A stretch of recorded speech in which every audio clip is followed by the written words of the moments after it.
సాగిస్తుంది నారీమణి. ఆత్మవిశ్వాసంతో ముందుకు సాగుతుంది. ఎటువంటి సవాళ్ళనైనా అవలోకగా తీసుకొని సాధించి చూపిస్తుంది. ఆడవాళ్ళు వంటింటి కుందేలు కాదని, ఆడదంటే అబల కాదు సబల అని ప్రతి ఒక్కరికి నిరోచనమై నిలుస్తుంది. ఓరుగల్లులో వివిధ రంగాలలో రాణిస్తున్న మహిళలను మీకు పరిచయం చేయడంలో భాగంగా మీ అందరి ఆదరాభిమానాలతో ముందుకు వెళ్తున్న ఈ మా వరంగల్ టీవీ చేస్తున్న ప్రయత్నమే ఓరుగల్లు రుద్రమ్మ.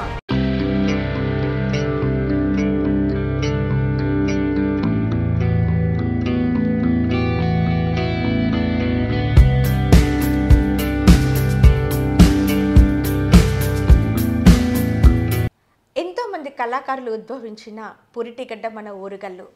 ఇలాంటి ఓరుగల్లులో జన్మించిన ముద్దు బిడ్డ గత 20 సంవత్సరాలుగా ఎన్నో వేదికలలో, అటు సినిమాలలో, ఇటు ఆర్కెస్ట్రా ప్రోగ్రాంలలో ఎన్నో పాటలు పాడి ఒక సరిగమల పుట్టగా ఎదిగి మన ఓరుగల్లులో జూనియర్ సుశీలగా పేరు గడించి ఎంతోమంది చిన్నారులకు, మహిళలకి ఇప్పటికీ సంగీత పాఠాలు నేర్పిస్తున్న శ్రీమతి గంగాధరి పద్మావతి గారిని నేను పరిచయం చేయబోతున్నాను. నమస్తే అండి పద్మావతి గారు, వరంగల్ టీవీకి స్వాగతం. నమస్తే అండి పద్మజ గారు, వరంగల్ ప్రేక్షకులకి స్వాగతం. పద్మావతి గారు, మీరు గత 20 సంవత్సరాల నుండి ఎన్నో పాటలు పాడుతున్నారు. మంచి మధుర గాయని పి సుశీల అని పేరు గడించారు మన ఓరుగల్లు జిల్లాలో. మీకు ఆ పేరు ఎలా వచ్చింది? అంటే మీరు ఎలాంటి పాటలని చూస్ చేసుకొని పాడుతారు? నేను ఎక్కువగా సుశీలమ్మ సాంగ్స్, జానకమ్మ సాంగ్స్, అవి ఓల్డ్ సాంగ్స్, మెలోడీ సాంగ్స్ నాకు చాలా ఇష్టం. అంటే ఎలా మీరు ఈ పాటలు అంటే మ్యూజిక్ నేర్చుకోవాలి, సంగీతం నేర్చుకోవాలి, ఎప్పుడు నేర్చుకున్నారు? అంటే మ్యూజిక్ సాంగ్స్ పాడడం అనేది చిన్నప్పటి నుండి మామూలుగా ఇంట్లో పాడుతూ ఉండేదాన్ని. నాన్నగారు కూడా మంచి సింగరు, అత్తమ్మలు అంతా కూడా సింగర్స్. నేను ఏ మ్యూజిక్ నేర్చుకోకముందే మామూలుగా ఇంట్లో పాడేదాన్ని అనమాట. అది కొద్ది రోజుల తర్వాత 2004లో పక్కింటి వాళ్ళు ఇట్లా విని, ఇక్కడ మీరు ఇంత బాగా పాడుతున్నారు కదా, మరి సంగీతం నేర్చుకుంటే ఇంకా బాగా పాడగలరు అని నాకు వాళ్ళు సజెషన్ ఇవ్వడం జరిగింది. అందువల్ల నేను సంగీతం నేర్చుకున్నాను. అంటే మీకు వంశపారంపర్యంగా ఈ సంగీతం అనేది వచ్చిందనమాట. అంటే మీరు ఎక్కువ ఇప్పుడు జానకమ్మ, సుశీల పాటలు పాడతారు కదా, అంటే అట్లా మీకు ఇష్టమైన పాటలు అంటే మీరు ఎలా, అంటే ఆ పాటలు పాడాలని మీకు ఎలా అనిపించింది? అంటే ఆ పాటలలో మంచి భావం ఉంటుంది, సంగీతం ఉంటుంది. ఇప్పుడే సాంగ్స్ అంటే అంత బాగుండవు, మెలోడీ సాంగ్స్ అవి వినడానికి కూడా చాలా బాగుంటాయి. ఇంకా ఫస్ట్ నుండి ఇంట్లో కూడా అత్తమ్మలు, నాన్నగారు అంతా ఓల్డ్ సాంగ్స్ ఎక్కువ పాడేవాళ్ళు. అందుకని నేను వాళ్ళ పాటలు వింటూ వచ్చాను. రేడియో సాంగ్స్ కూడా వింటాం కదా, అందువల్ల ఆ పాటలు. అంటే మామూలుగా మీరు ఇప్పుడు చెప్పారు కదా, మీ పక్కింటి వాళ్ళు మీ పాటలు విన్నారు అని చెప్పారు. అంటే మీరు ఎలా అంటే మీరు ఎలా పాడారు? పాడుతున్నప్పుడు వాళ్ళు ఎలా విన్నారు? ఏ పాటతో మొదలు పెట్టారు? ఫ్రెండ్స్ ఇంటికి వచ్చినప్పుడు, అంటే పక్కన ఉంటారు కదా వాళ్ళు. ఒకరోజు నేను డయాస్ మీద ఒక ప్రోగ్రాం జరుగుతుంటే ఫ్రెండ్తో వెళ్ళాను. వెళ్ళినప్పుడు అక్కడ సుఖ దుఃఖాల మూవీ నుండి ఇది మల్లెల వేలి అనే సాంగ్ ఒకరు పాడారు. చాలా మంచి పాట. ఆ పాట వింటూ వాళ్ళు బాగా పాడలే. ఓకే, నాకు నచ్చలే. అబ్బా, కొంచెం ఇంకా బాగా పాడితే బాగుండేదేమో అని అనిపించింది. పక్కన నా ఫ్రెండ్ ఉండి, నువ్వు పాడతావా? కానీ నాకు స్టేజ్ ఫియర్ ఉంది, నేను ఎప్పుడు పాడలేదు అని అంటే, ఏం కాదు నేను ఉన్నా కదా పాడమని అడిగింది. ఆ రోజు నేను ఫస్ట్ రోజు ఆ రోజు వేదికను ఎక్కారనమాట. ఓకే, అంటే మా కోసం ఆ పాటను కొంచెం వినిపిస్తారా? తప్పకుండా.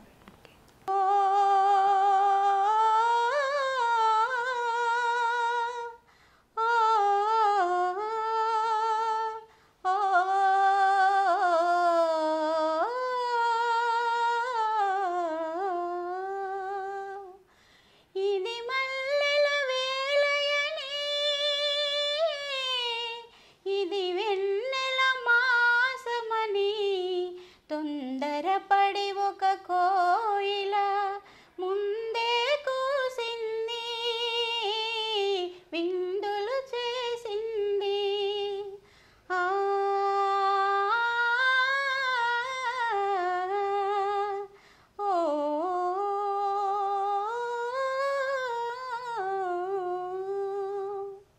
ఓకే, చాలా బాగా పాడారు. నిజంగా కూడా అంటే చాలా తన్మయత్వంతో కూడిన పాట ఇది. ఇప్పుడు మామూలుగా అంటే ఒక వేదిక మీద పాటలు పాడడం అనేది అంటే గత 20 సంవత్సరాల క్రితము కొంచెం కష్టంతో కూడుకున్న పని. అంటే మీరు మంచి సింగర్, అంటే మీకు ఆల్రెడీ ఇంట్లో మంచి సంగీత విద్వాంసులు ఉన్నారు. మరి వేదిక మీద పాడడానికి మీకు ఎలాంటి అవకాశం వచ్చింది? అంటే ఇంట్లో వాళ్ళు ఒప్పుకున్నారా? స్టార్టింగ్లో ఒప్పుకోలేదు. తర్వాత నేను మ్యూజిక్ నేర్చుకోవడానికి కాలేజీలో జాయిన్ అయ్యాను. మ్యూజిక్ కాలేజ్లో జాయిన్ అయ్యాను. ఆ తర్వాత ఇంకా కొన్ని సాంప్రదాయమైన పాటలు అలా నేను ఈ పాట పాడుతున్నాను స్టేజ్ మీద అంటే అప్పుడు ఒప్పేసుకున్నాను. మీకు మామూలుగా ఇప్పుడు స్టేజ్ మీద ఒక పాట పాడానని వినిపించారు కదా, అంటే మళ్ళీ ఎలాంటి పాటలు అంటే ఎలాంటి అవకాశాలు వచ్చాయి మీరు వేదికల మీద పాడడానికి? అంటే ఎలా వచ్చింది అవకాశం మీకు? ఆర్కెస్ట్రా ప్రోగ్రామ్స్లో పాడేవాళ్ళు. తక్కువ ప్రోగ్రామ్స్ చేశాను కానీ మంచి సాంగ్స్ సెలెక్ట్ చేసుకొని పాడాను. మామూలుగా మీరు వేదికలలో పాటలు పాడుతూ ఉంటారు, ఆర్కెస్ట్రాలో కానీ వేదికలలో కానీ మీరు చాలా పాటలు పాడారు. అంటే ఆ ఫీలింగ్ వేరే ఉంటుంది. అంటే మనకి పాడిన వాళ్ళకంటే ఆ ప్రేక్షకులు ఆనందించారనే అభిమానం వేరే ఉంటుంది. అలాంటి దాంట్లో మీకు ఇష్టమైన అంటే ప్రేక్షకులకు ఇష్టమైన పాట ఏంటి? ప్రేక్షకుల్లో మీకు ఫీలింగ్ అంటే ఎలా, వాళ్ళు మిమ్మల్ని అభినందించిన తీరు ఎలా ఉంది? అంటే పాటలు ఒక డయాస్ మీద ఒక 4 సింగర్స్ ఉంటాము. 2 మేల్ సింగర్స్, 2 ఫిమేల్ సింగర్స్. ఇప్పుడు ఒక్కొక్కరు సోలో సాంగ్స్ పాడతారు, డ్యూయట్స్ పాడతారు. నేను ఎక్కువ సోలో సాంగ్స్ అంటే మంచి సాంప్రదాయమైన పాటలు సోలోస్ ఎక్కువ సెలెక్ట్ చేసుకుని పాడతాను అనమాట. నాకు నేను పాడినంతసేపు ఆడియన్స్ చాలా నిశ్శబ్దం అయిపోతారు, హాల్ అంతా చాలా ఇంట్రెస్ట్గా వింటారు. చాలా మ్యూజిక్ లేకపోయినా మీ వాయిస్ చాలా బాగుంటుంది, చాలా బాగా పాడుతున్నారు అని చెప్పేసి చాలా అంత క్లాప్స్ వస్తుంటాయి. ఈ తర్వాత ఇంకో పాట పాడమని కూడా అడుగుతారు. అలా అంటే ఒక పాట పాడని కంటిన్యూషన్ ఇంకా పాడండి అంటారు. అంటే ఆ పాట మధురాలలో ఉన్న తీపి మధురం అన్నమాట. అలా నాకు ఇష్టమైన పాట సోలో సాంగ్స్ పగలే వెన్నెల జగమే ఉయ్యాల. అక్కడ ప్రేక్షకుల కోసం ఆ పాట, ఇక్కడ ప్రేక్షకుల కోసం మళ్ళీ ఒకసారి.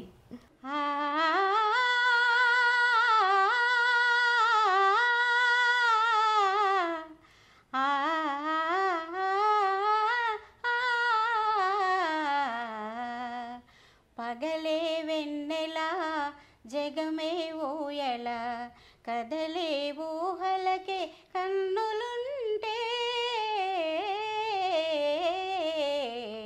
పగలే వెన్నెల జగమే ఊయల.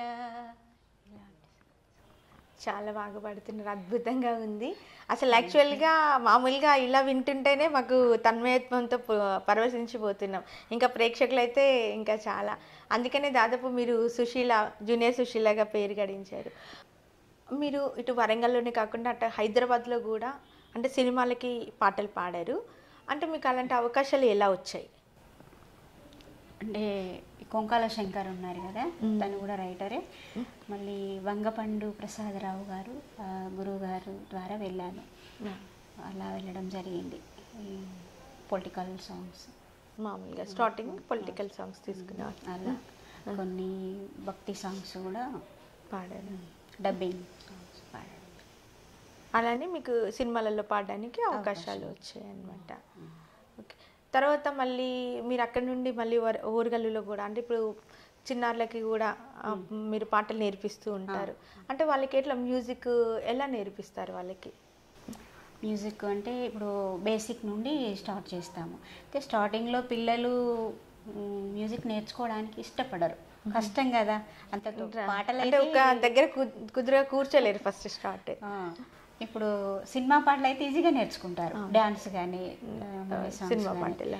అది స్వరాలకు వచ్చేసరికి చాలా కష్టంగా ఉంటాయి కదా, తొందరగా వాళ్ళు ముందుకు రారు. కొన్ని సినిమా పాటలు, ప్రైవేట్ సాంగ్స్, దేశభక్తి గీతాలు అంటే వాళ్ళు ఫస్ట్ వాళ్ళకి అవి నేర్పిస్తారు. నేర్పిస్తూ మధ్య మధ్యలో స్వరాలు బేసిక్ చెప్పడం జరుగుతుంది.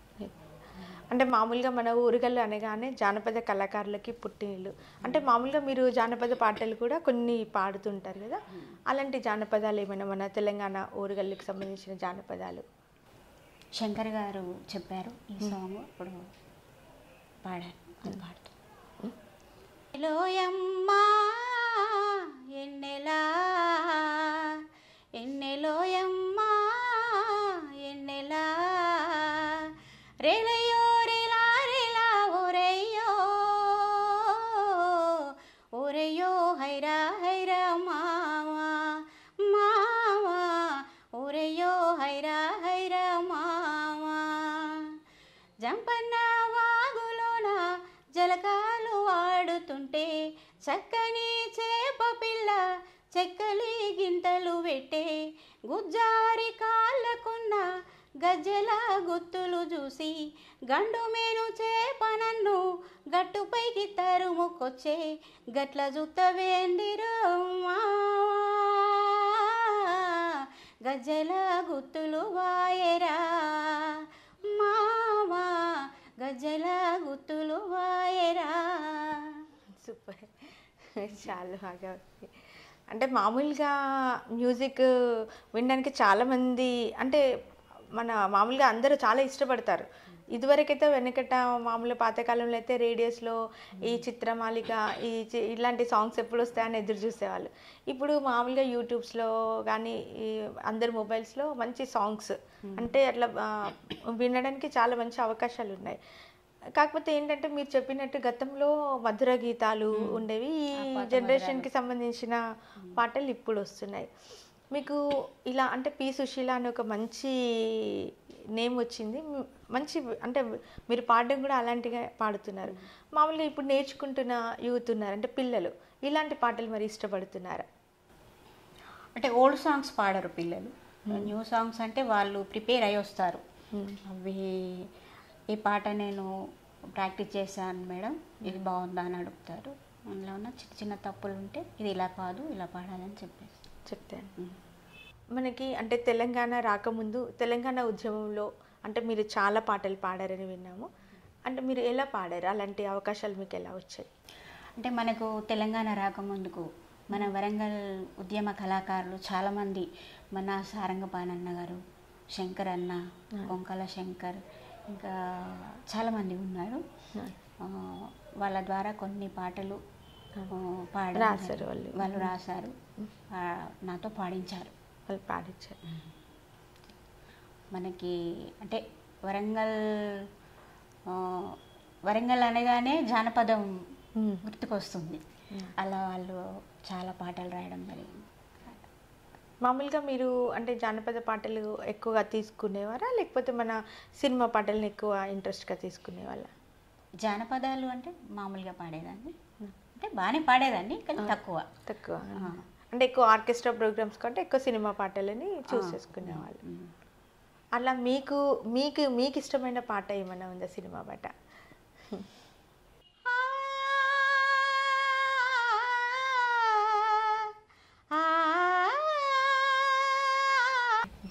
బాగుంది.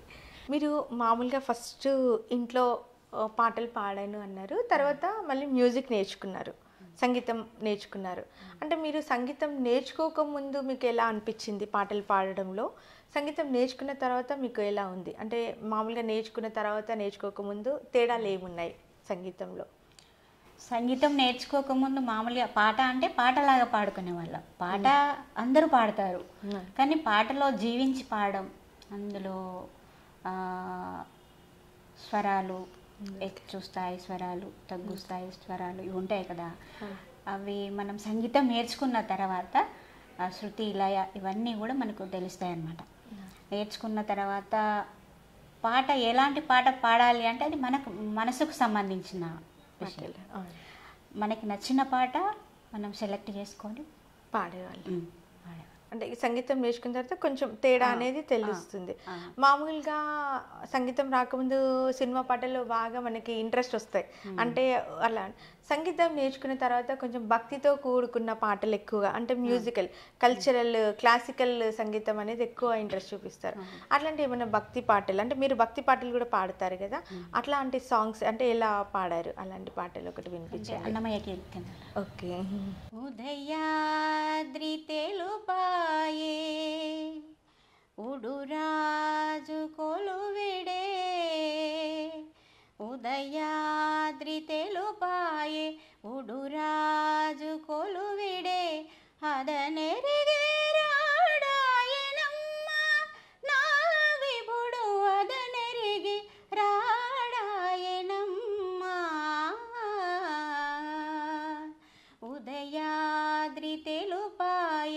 ఉడురాజు కొలువిడే,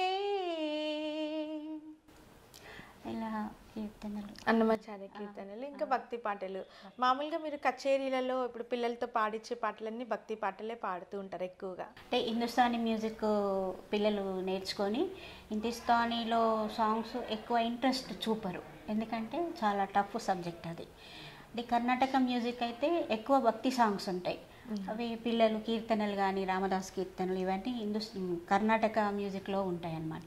హిందుస్థానీలో హిందీ భజన్స్, చోటా కాయల్స్, విలంబిట్స్ ఇలా ఉంటాయి అన్నమాట. అవి పిల్లలు కొంచెం ఇబ్బంది హార్డ్గా అలా. అంటే హిందుస్థానీ మ్యూజిక్ సినిమా పాటలకి, హిందీ సాంగ్స్కి ఎక్కువ దగ్గరగా ఉంటుంది. హిందుస్థానీ నేర్చుకున్న పిల్లలంతా కూడా పెద్దవాళ్ళైనా పిల్లలైనా సినిమా పాటలు, హిందీ భజన్స్, భక్తి పాటలు, ఇప్పుడు భజన్స్ కూడా భక్తి సాంగ్స్ ఉంటాయి కదా, అలాంటివి ఎక్కువ ప్రిపేర్ అవుతుంటారు. అంటే మీరు ఇప్పుడు కర్ణాటక సంగీతంతో పాటు హిందుస్థానీ వోకల్ కూడా నేర్చుకున్నారు. హిందుస్థానీ డిప్లొమా చేశాను. డిప్లొమా చేశారు. కర్ణాటక వోకల్ కూడా ఒక 2 years నేర్చుకున్నాను. అంటే ఇప్పుడు హిందుస్థానీ అంటే కంప్లీట్గా మనకి హిందీ సాంగ్స్కి కానీ భజన్స్కి కానీ సెట్ అవుతుంది. అంటే అట్లాంటిది ఏమైనా మచ్చికు వినిపిస్తారు? ఓకే. నీ సా గా మా దా నీ సా సా నీ దా మా గా మా గా సా మా గా మా దా నీ దా మా గా మా గా సా.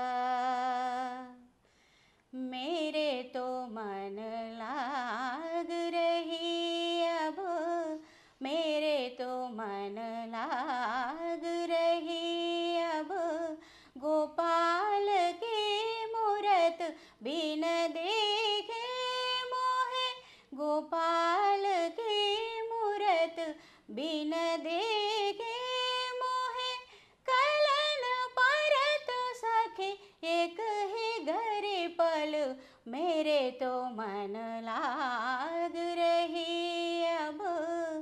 मोर मुकुट पीतांबर सोहे, मोर मुकुट पीतांबर सोहे, और सोहे और मुक्त माल, हर सोहे और मुक्त माल, सदा रहो हृदय मोचल, मेरे तो मन लाग रही अब, मेरे तो मन ला, मेरे तो मन ला, मेरे तो मन लाग रही अब.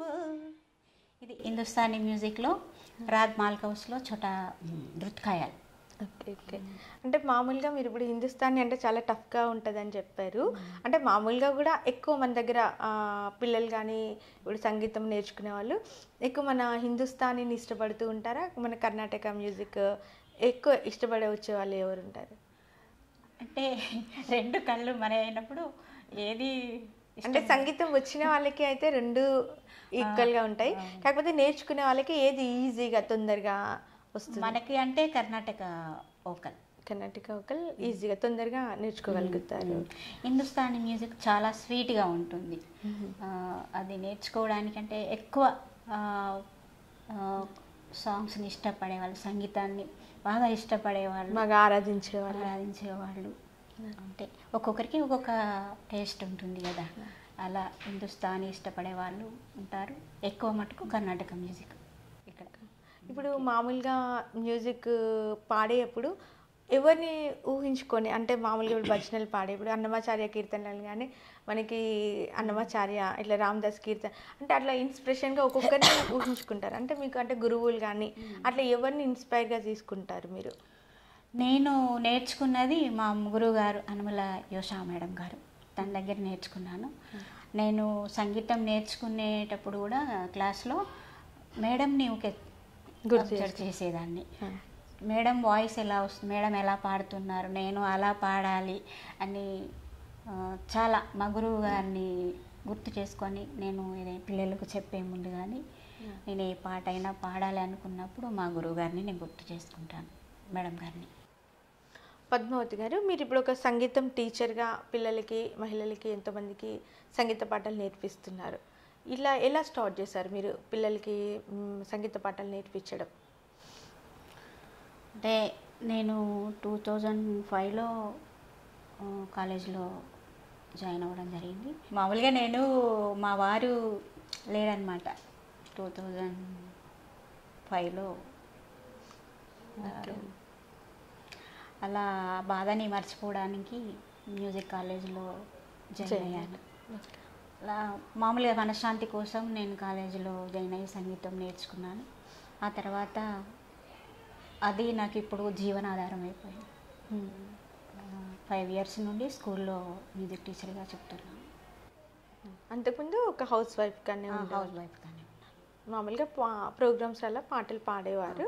కాకపోతే క్లాసెస్ స్టార్ట్ చేసి 5 ఇయర్స్ అవుతుంది. 5 ఇయర్స్ అవుతుంది. మళ్ళీ ఇప్పుడు మామూలుగా ఇప్పుడు కూడా క్లాసెస్ చెప్తున్నారు. ఇప్పుడు ప్రస్తుతం మనం కరోనా క్రైసిస్లో ఉన్నాము, అంటే కరోనా పరిస్థితులలో ఉన్నాము. ఈ టైంలో ఎలా చెప్తున్నారు మీరు వాళ్ళకి సంగీత పాఠాలు? మనకి మార్చి 16 నుండి కరోనా హాలిడేస్ ఇచ్చేసారు. తర్వాత అంటే ఒక నెల 2 నెలలు ఖాళీగా ఉండడం జరిగింది. తర్వాత ఇప్పుడు ఆన్లైన్ క్లాసెస్ చెప్తున్నారు. ఆన్లైన్లో క్లాసెస్ మ్యూజిక్ క్లాసెస్ చెప్తున్నారు. అంటే ఎలా, అంటే వీళ్ళకి ఆన్లైన్ క్లాసెస్ అనేది ఎలా మీరు పెట్టారు, వాళ్ళకి ప్రపోజల్ ఎలా పెట్టారు? ఇప్పుడు మనకి స్కూల్స్లో జూమ్ యాప్స్ అని ఇట్లా చెప్తున్నారు కదా, అలాగే వాట్సాప్ పర్టికులర్ టైమింగ్స్లో స్టూడెంట్స్ అందరూ గ్యాదర్ అవుతారు టైం అలా చెప్పడం జరుగుతుంది. అంటే మీకు కొంచెం ప్రాబ్లం ఉంది, ఎందుకంటే మనకి ఒక జాబ్ చేసినట్టుగా ఉండదు కదా. నా పిల్లలు స్టూడెంట్స్ చాలా తక్కువ, ఒక 10 మెంబర్స్ అలా. అంటే మెంబర్స్ తగ్గిపోయారు కానీ నేర్చుకుంటున్నారు పిల్లలు. మీరు ఈ కరోనా టైంలో ఏమైనా అంటే పాఠాలు అంటే అన్ని ప్రోగ్రామ్స్ అన్నీ బంద్ కాబట్టి ఏవి లేవు, కంప్లీట్గా బంద్. మనకి ఇప్పుడు కళాకారులు మన వరంగల్ జిల్లాలో కొంకాల శంకర్ గారు కరోనాతో చనిపోయారు. తను కూడా ఎన్నో వందల పాటలు రాశారు. వారు రాసిన సాంగ్స్ కూడా నేను పాడడం జరిగింది. కరోనా మీద కూడా ఒక సాంగ్ పాడాను. తను కరోనాతో చనిపోవడం అనేది చాలా బాధాకరమైన, ఒక మంచి కళాకారుని మిస్ అయ్యాం. మళ్ళీ తను కూడా కరోనా మీద కూడా ఒక మంచి పాట రాశాడు. తను 3-4 పాటలు రాశారు కరోనా మీద. బాగా రాశారు. లాస్ట్కు తను ఒక 15 డేస్కు చనిపోతా అనే ముందు, తనకి కరోనా రాకముందు కూడా నన్ను ఇంకొక పాట పాడమని అడిగారు.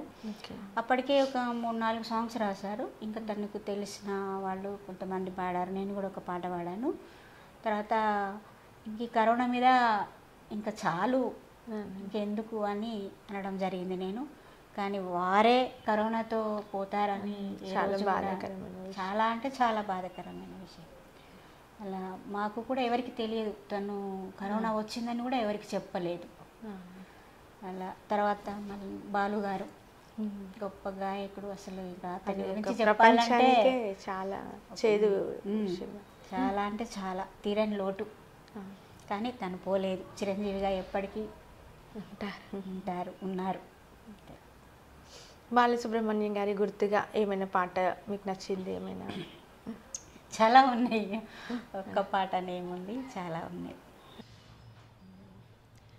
పల్లవించవా నా గొంతులో, పల్లవి కావా నా పాటలో, పల్లవించవా నా గొంతులో, పల్లవి కావా నా పాటలో, ప్రణయ సుధారాధా నా బ్రతుకు నీది కాదా. బాలుగారు పాడిన పాటలు వేలు వందలు, ఇంకా చెప్పాలంటే ఏం చెప్పలేము. ఇంకా తన పాటలు చాలా ఉన్నాయి. అతను పల్లవించవా నా గొంతులో అనే పాట నాకు చాలా ఇష్టం. ఆ పాట అందరి గొంతుల్లో తను ఇప్పటికీ మర్చి ఎవరు ప్రతి ఒక్కరు కూడా తన పాటలు కొన్ని అసలు ఈరోజు పోతారు అని అనుకోం కదా. అలా ఎన్ని వందలు వేల పాటలు, ఎంత ప్రపంచం మొత్తం ఆయన పాటలు, ఇలాంటి పాటలు ఎప్పటికీ అవి జీవిస్తూనే ఉంటాయి. అంటే ప్రస్తుతం ఇప్పుడు మనకున్న ఈ పోటీ ప్రపంచంలో అంటే ఒకరిని మించి ఒకరు ఇప్పుడు కళాకారులు అనేది ఉద్యోగిస్తున్నారు. ఈ పోటీ ప్రపంచంలో మీరు ఎలా నెగ్గుకొస్తున్నారు? అంటే మనం ఒకటండి, మంచి మార్గంలో వెళ్తే మనకంతా మంచి జరుగుతుంది. అంటే నేను హౌస్ వైఫ్ని కాబట్టి బయట ప్రపంచంతో ఎక్కువ కమ్యూనికేషన్ నాకు ఉండదు. మార్నింగ్ నుండి మనకి డ్యూటీ టైం వరకు, స్కూల్ టైం వరకు స్కూల్కి వెళ్తాను. ఇంటికి వచ్చాక మళ్ళీ ఇంట్లో క్లాసెస్ చెప్తూ ఉంటాను. ఇంటి దగ్గర కూడా స్టూడెంట్స్ వస్తారు. అలా ప్రపంచం అంటే ఇంకా అమ్మ వాళ్ళు ఇదంతా నాకు చుట్టుపక్కలే అంటే మీ ప్రపంచం అంతా మీరే అల్లేసుకున్నారనమాట. నా ప్రపంచం అయితే మ్యూజిక్. నేను చివరి వరకు నాకు మ్యూజికే నాకు అన్ని విధాల తోడు నీడ అన్నీ. అంటే మామూలుగా ఇప్పుడు ఎవరైనా ఒక బాధలో ఉన్నా కానీ, సంతోషంలో ఉన్నా కూడా, ఏది ఉన్నా కూడా ఒక పాట వినాలి అని అనిపిస్తుంది ఎవరికైనా. అలా మీరు పాడేవాళ్ళు అంటే మీ బాధని కానీ మీ సంతోషాన్ని మీరు ఎలా స్వీకరించుకుంటారు? ప్రాబ్లమ్స్ అనేటివి వస్తూ ఉంటాయి అప్పుడప్పుడు. అయితే నేను హాఫ్ అన్ అవర్ 1 అవర్ కొద్దిసేపు దాని గురించి ఆలోచిస్తాను. తర్వాత నేను సాంగ్స్ వింటాను. మీరు వింటారు? ఎక్కువ నేను పాడిన పాటలు నేనే వింటాను. ఓకే.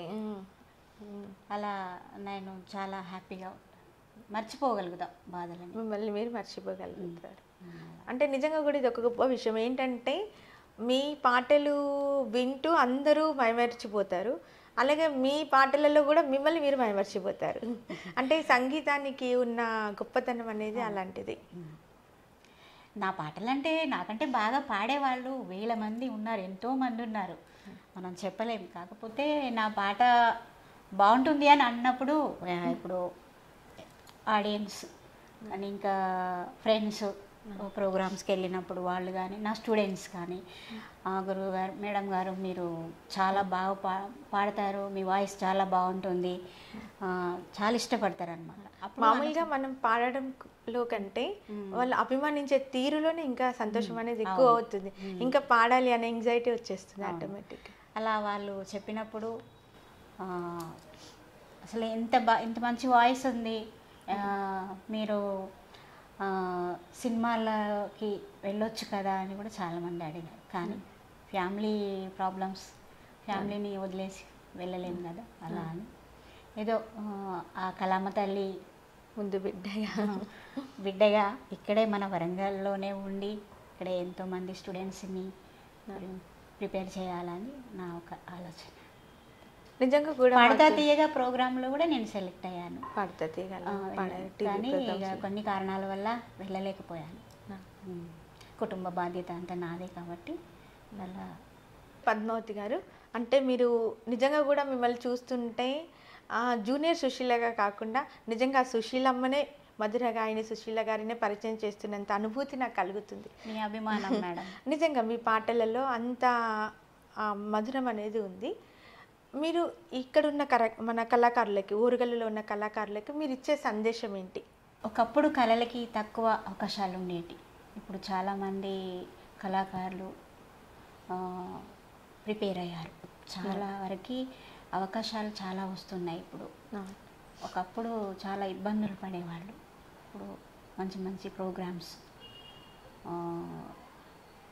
ఇప్పుడు మనకి వరంగల్లో మ్యూజిక్ కాలేజ్ ఉంది. అది కూడా అందరికీ ఒక గొప్ప వరం. అక్కడికి వెళ్ళి సంగీతం నేర్చుకొని చాలామంది కళాకారులు ఎంతోమంది వచ్చారు బయటికి. ఇప్పుడు ఒకప్పుడు లేడీస్ ఒక వేదిక మీదకి వెళ్ళి ఒక పాట పాడాలంటే ఇంట్లో వాళ్ళు ఎవరు ఒప్పుకునేవాళ్ళు కాదు. కానీ ఇప్పుడు ఒకరిని చూసి ఒకరు, మన బాలుగారు ఫస్ట్ పాడతా తీయ ప్రోగ్రాం పెట్టారు. ఆ తర్వాత కొంతమంది బయటకు వచ్చారు సింగర్స్. తర్వాత స్వరాభిషేకం ప్రోగ్రాం పెట్టారు. ఆ తర్వాత చాలామందిని బాలుగారు ఎంతోమంది సింగర్స్ని ప్రిపేర్ చేశారు. అలాగే కళలు అంటే ఒకప్పుడు ఎవరికి తెలియదు, ఇప్పుడు అందరికీ తెలిసింది. ఇప్పుడు ప్రతి పేరెంట్స్ కూడా పిల్లల్ని సంగీతం నేర్పించడం, సింగింగ్లో అన్ని రంగాలలో, డ్యాన్స్లో కానీ ఇందులో కానీ పిల్లల్ని ఎంకరేజ్ చేయడం, చేయించడం అలా జరుగుతుంది. ఇప్పుడు మనకి చాలా అవకాశాలు కళాకారులకి వస్తున్నాయి. చాలా సంతోషకరమైన విషయం ఇది. ఎందుకంటే ఇప్పుడు కరోనా వచ్చి చాలామంది కళాకారులు చాలా ఇబ్బందులు పడుతున్నారు. వేదికలు, ప్రోగ్రామ్స్ అన్నీ బంద్ అయిపోయాయి. చాలా ఇబ్బందులు పడుతున్నారు. కానీ కళాకారులు అనేవాళ్ళు ఎప్పుడు బాధపడరు, కళని నమ్ముకుంటారు కాబట్టి ఇవి అనే తాత్కాలికమైన ఇబ్బందులే అని నేను అనుకుంటాను. కళాకారులు అందరి తరపున కూడా నేను ఇదే మాట చెప్తున్నాను. కళాకారులు ఎప్పుడూ బాధపడరు. ఈ ఇబ్బందులు అనేటి మనకి ఇప్పుడు భగవంతుడే మనకి ప్రాబ్లమ్స్ తెచ్చిపెట్టారు. మనం చేసుకునేది ఏం లేదు. కరోనా అనేది అది ఎలా వచ్చిందో అంతా అందరికీ తెలుసు. అని కళాకారులకి మనకి తెలంగాణలో మంచి అవకాశాలు వస్తున్నాయి. ఇప్పుడు ఒకటండి, నేను ఏ రోజు మ్యూజిక్ నేర్చుకుంటాను, నేను ఇలా మ్యూజిక్ టీచర్ని అవుతా అని ఎప్పుడు అనుకోలేదు. కానీ కళామ తల్లి నాకు ఈ అదృష్టాన్ని ప్రసాదించింది. ఒక పేద కుటుంబంలో పుట్టి స్టడీ కూడా తక్కువే అయినా కూడా నేను అమ్మవారి కృపతో సంగీతం ఫ్రెండ్స్ వెళ్తుంటే చూసి నేను మ్యూజిక్ కాలేజీలో జాయిన్ అయ్యి సంగీతం కంప్లీట్గా డిప్లొమా చేసి, మా గురువుగారి సహాయం కూడా ఉంది. గురువుగారు కూడా నన్ను చాలా ఎంకరేజ్ చేసేవాళ్ళు. అలా నేను కంప్లీట్ చేసి ఒక స్కూల్లో టీచర్గా చెప్తున్నాను. అది నాకు చాలా గర్వంగా అనిపిస్తుంది. ఎందుకంటే నేనేంటి ఈరోజు ఒక సా అంటే రీ అంటే తెలియని నేను ఈరోజు ఒక టీచర్గా ఒక స్కూల్లో నేను మ్యూజిక్ టీచర్గా చెప్తున్నా అంటే నేను చాలా సంతోషపడుతున్నాను. మా పేరెంట్స్ కూడా చాలా సంతోషపడతారు. చూసారుగా, ఒక చిన్న స్థాయి కళాకారుల కుటుంబంలో పుట్టి మన ఓరుగల్లులో జూనియర్ సుశీలగా పేరుగాంచిన గంగాధరి పద్మావతి గారిని మరో వారం మళ్ళీ రుద్రమతో కలుద్దాం. నమస్తే అండి పద్మావతి గారు. నమస్తే అండి.